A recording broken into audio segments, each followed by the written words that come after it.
This is Tim from Your Six Studios. Today in this video I'm going to show you how to turn on the talking voice on your Samsung TV.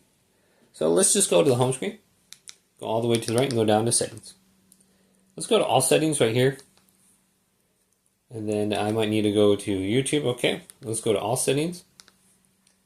Scroll on down, and this is usually under accessibility options. So let's go to general and privacy. Accessibilities. Right here is voice guide settings.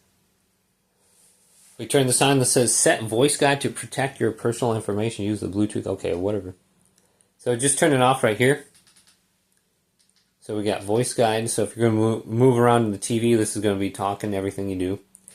Then we got audio description. Here a verbal description of what's happening on the screen. You can turn that off too. You can go down through here and just see everything else. Hopefully this video did indeed help you out.